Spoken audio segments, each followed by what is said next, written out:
मंडळी, मी आहे अलिबागमध्ये. आम्ही आलो होतो आमच्या कुटुंबाला घेऊन, आणि इथे येण्याचं कारण तेही सांगतो तुम्हाला की कुटुंबासह यायचं, त्यांच्याशी गप्पा टप्पा व्यवस्थित मोकळेपणाने आम्हाला मारता आले पाहिजे. पण मग यायचं कसं, राहायचं कुठे असा जेव्हा प्रश्न होता तेव्हा आमची ओळख झाली आमच्या कुटुंबातल्या एका मित्रांसह. त्यांनाही मी नंतर आणेन, पण मला इथे आल्यानंतर ज्या व्यक्तीशी माझी गाठ पडली आणि ती व्यक्ती मला इतकी आवडली, आणि त्यांनी केलेली आमची जी सेवा होती ती प्रोफेशनल अशी नसून अगदी जिव्हाळ्याचं नातं ज्याला म्हणतात, तसे आमचे आता झालेले मित्र शोफेत आवासकर, तर यांच्याशी आपल्याला थोडं बोलायचं आहे. आपण पुढे जाऊ आणि सगळं मला तू सांगत जा तुझ्या बद्दलची माहिती.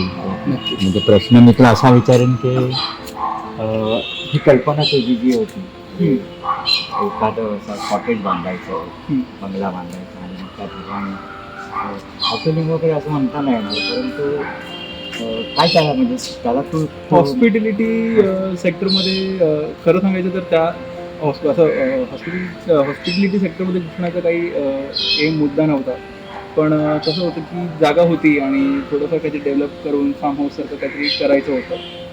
सो मग एक छोटंसं आम्ही एक कॉटेज बांधला ॲज अ फार्म हाऊस म्हणूनच.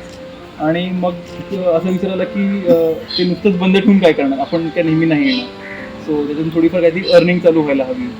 सो मग मी ते ऑनलाईन लिस्ट केलं मेक ट्रिप आणि गोवावरती, आणि लोकांना आवडलं, बुकिंग्स यायला लागल्या. सो मग तो फार्म हाऊसचा प्लॅन थोडंसं साईडला ठेवला आणि मग प्रॉपरली कॉटेजमध्ये साधारण साधी सुरुवात केली. कन्स्ट्रक्शन चालू केलं होतं 2019ला, कम्प्लीट झालं होतं 2020ला, 2021मध्ये.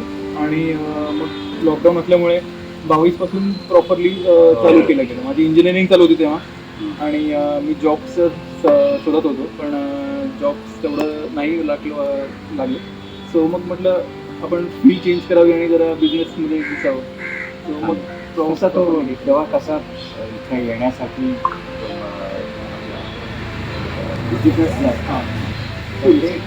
टुरिस्ट ते टुरिस्ट जे असतात ते कशा प्रकारे तुझ्याकडे यायला, त्यासाठी काय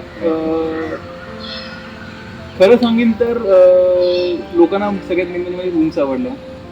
आणि रूम्सपेक्षा म्हणजे असं मी माझ्याच केलं तर तुम्ही सांगणं बरोबर नाही, पण त्यांना माझं बिहेवियर आवडलं, किंवा माझी आपला जो आपुलकी असते तुम्हाला आवडलं, आपुलकी असते, त्यांची बोलणं, त्यांची टेक केअर करणं, जाहिरात म्हणजे त्यांना इथे येण्यासाठी माउथ पब्लिशिंग.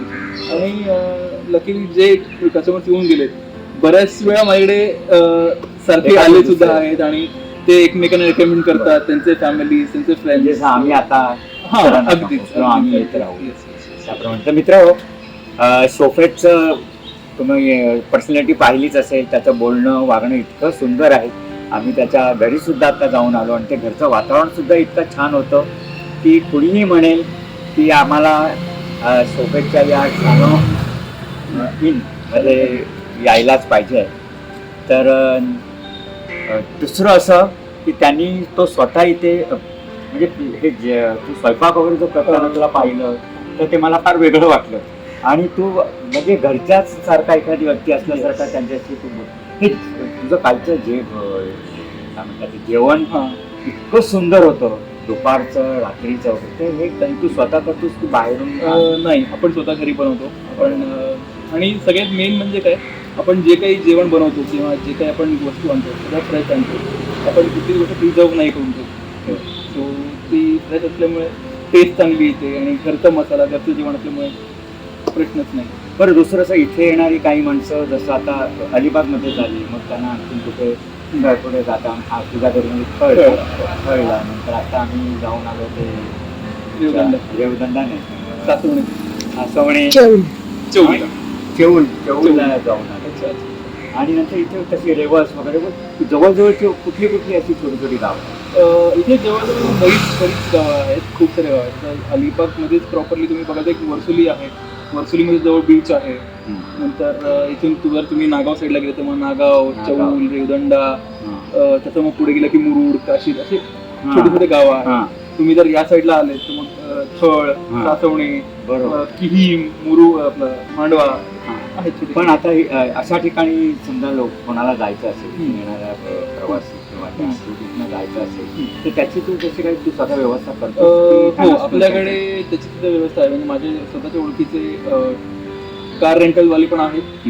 जर कोण कपल असेल किंवा आम्हाला आमच्या इथे फिरायचं तर बाईक रेंटल्सवाली पण आहेत जे आपल्याला इथे बाईक आणून देतात. आणि ऑटो रिक्षावाली पण आहेत की त्यांना आपण फुल डे रेंट करून आपल्याला सगळीकडे फिरवतो.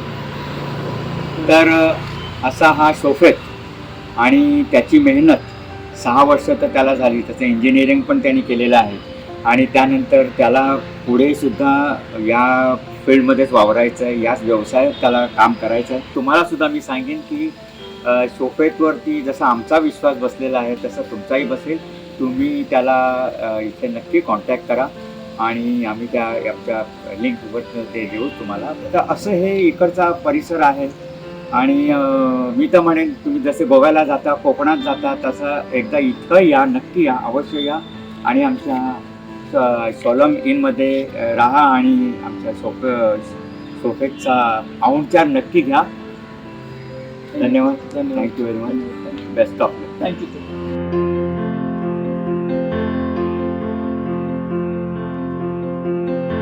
मंडळी, आपल्या या अलिबागच्या प्रवासामध्ये आम्ही ज्यांच्यासोबत आलो किंवा जे आम्हाला इथं घेऊन आलेत आणि त्याच्यामुळे आम्हाला हे अलिबागसारखं सौंदर्य बघायला मिळालं ते आहेत हे आमचे जोसेफ साहेब, ज्यांना मी माझा बॉस म्हणतो, आणि जॉईस जी आमच्या भाभी वहिनी आहेत.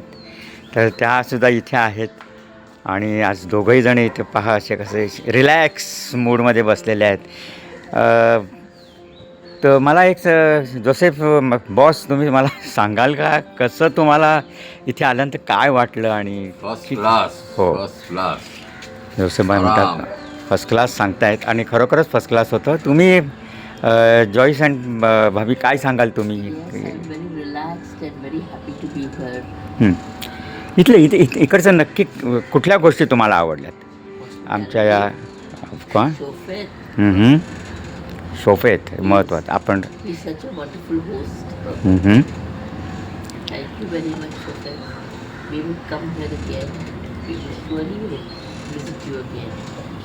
And we'll inform other people also. Tell other people also. Okay, you always come and visit. जसं Thank you.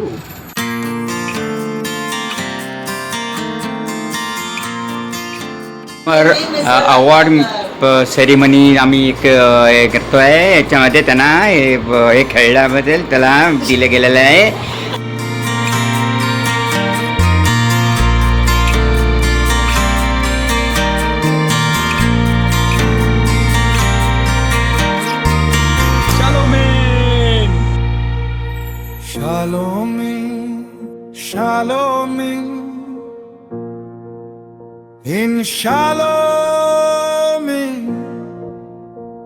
Shalom in Alibag.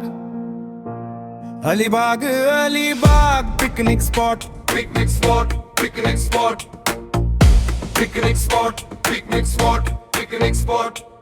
जसे कोकण जसे गोवा तसे अलिबाग. हिरवेगार सुंदर बहारदार.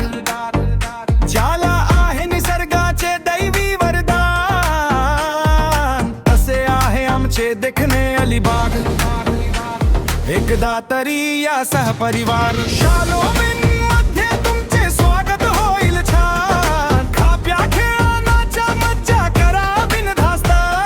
समुद्रावर या फिरा कितीही तास. मी शोफेत आवास कर तुमच्या सोबत सेवेला.